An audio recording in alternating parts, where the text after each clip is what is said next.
New at 10 tonight, it's not uncommon to get the munchies when out at a honky-tonk downtown or even your local watering hole. Your bartenders actually are counting on it, not just for their bottom line, but to keep them out of trouble with the state.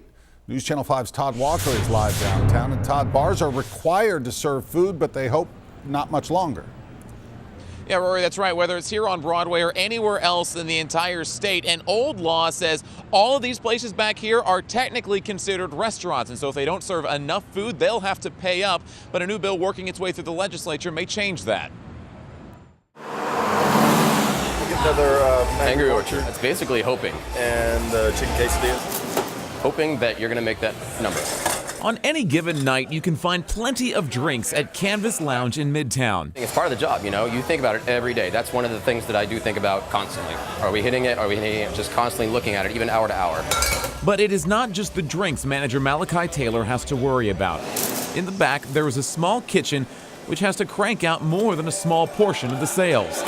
Right now, we're at 21%. A little-known section of Tennessee law says there is no such thing as a bar in this state. They're all restaurants, and therefore they all, even bars, have to sell a certain amount of food. You can't force them to eat. For Canvas, that number is 15%.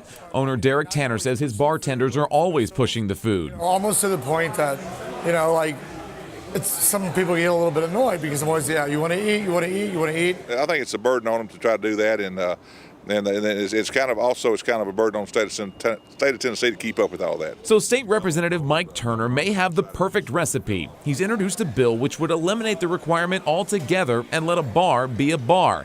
He says the bars don't like the rule, and those who have to enforce it have better things to do. They got much bigger fish to fry, so to speak, than worry if they're actually frying fish. If it passes, Canvas's owner says the bar will still have a menu, but they can just focus on keeping the food hot and not so much the sales. I think it's going to be a lot easier. It's going to be a lot less stressful